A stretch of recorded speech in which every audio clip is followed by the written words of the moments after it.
তারাবির নামাজ নিয়ে অনেক সমস্যা, 8 না 20 একটু বলবেন কি? গত লাইভে কিন্তু বলেছিলাম তারাবির সালাত 8 না 20। বিষ্ণু ইসা ইসলাম রমাদান কিংবা রমাদানের বাইরে 11 রাকাতের বেশি পড়তেন না, সেক্ষেত্রে 8 রাকাত পড়তেন তিনি। তারাবি বলেন বা কেয়ামুল্লাইল বলেন, যেটাই বলেন, আর বাকি 3 রাকাত ছিল বেতের পড়তেন। পরবর্তীতে ওমরে ফারুকের সময়ে উনি সাহাবিদেরকে বিচ্ছিন্ন হয়ে রাত্রিবেলা মসজিদে নামাজ পড়তে দেখে একত্রিত করলেন, তখন থেকে 20 রাকাত চালু হলো। মসজিদে নববীতে, মসজিদুল হারামে আজও 20 রাকাত হয়। আমি আল আজহার ইউনিভার্সিটি থেকে ব্যাচেলর করেছি, সেখানেও 20 রাকাত হয়। তো যেহেতু এটা এবাদতের মাস, যত বেশি আবাদত করা যায় ততই ভালো। সাহাবারা 20 রাকাত করেছেন। সাহাবারা তো আমাদের চেয়ে ইসলামকে ভালো বুঝেছেন। মসজিদুল হারাম, মসজিদ নববীতে আজও 20 রাকাত হয়। মানুষদেরকে যত বেশি সুযোগ দেওয়া যায়, এবং 20 রাকাত হওয়াটাই ভালো। ফলে কারো যদি স্বাস্থ্য খারাপ লাগে, সে চলে গেল বা কিছুক্ষণ বিশ্রাম নিয়ে আবার অংশগ্রহণ করলো। 8 রাকাত হলে যেটা হয়, খুব অল্প সময়ে শেষ হয়ে গেল, ফলে অনেকে হয়তো বঞ্চিত হতে পারে। 20 রাকাতে চালু থাক, যার যতটুকু সুযোগ হয় পড়বেন, ফ্লেক্সিবিলিটি আছে। 8 রাকাত 20 রাকাত, এখানে আমি বলেছিলাম সম্মানিত ভাইয়েরা,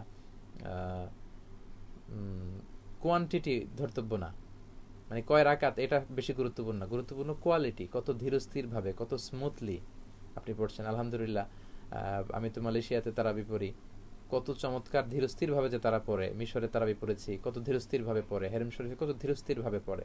আপনারা দেশে 8 না 20 যারা আমার আলোচনা পছন্দ করেন, আমি তাদেরকে দাবির জায়গা থেকে বলবো, 8 না 20 তারা কেউ এ নিয়ে তর্ক করবেন না। আমার আলোচনা যারা পছন্দ করেন, ইসলামকে যারা পছন্দ করেন, তাদেরকে আমি বলবো, ইয়াং যুবক সমাজ যারা আছো, 8 20 এগুলো আমি তোমাদের মুখে শুনতে চাই না। আমি শুনতে চাই যে কেন বাংলাদেশে এত দ্রুত তারাবি পড়া হয়, এ নিয়ে সবাই কথা বলেন, যে আমরা আস্তে আস্তে পড়বো। আমরা সারা বছর ব্যস্ত থাকি, রমাদানে একটু আমরা দাঁড়িয়ে আল্লাহর সামনে কতটুকু দাঁড়িয়ে থাকা যায়, এই অভ্যাসটা আমরা করার চেষ্টা করব। কারো যদি শরীরের খুব বেশি না খুলে, আপনি পড়েন, 8 পড়েন, 12 পড়েন, আবার শেষ রাতে উঠে কিছু পড়েন, যার যতটুকু সুযোগ। এ নিয়ে বিতর্ক করার কোনো সুযোগ নেই।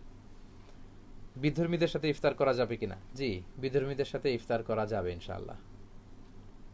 বিধর্মীদের টাকায় ইফতার করা যাবে কিনা? হ্যাঁ, বিধর্মীদের টাকা দিয়েও ইফতার করা যাবে। বিধর্মীদের অনেকের হাদিয়া বিষ্ণু ঈসা ইসলাম গ্রহণ করেছেন। রোমের বাদশাহ হাদিয়া দিয়েছেন, বিষ্ণুনবী গ্রহণ করেছেন। বিধর্মী ছিল মুকাওকিস, তখন ফারাও, তখনকার ফেরাউন, মিশরের বাদশাহ হাদিয়া দিয়েছেন, বিষ্ণুনবী গ্রহণ করেছেন। এটা গ্রহণ করা জায়েজ আছে ইনশাআল্লাহ।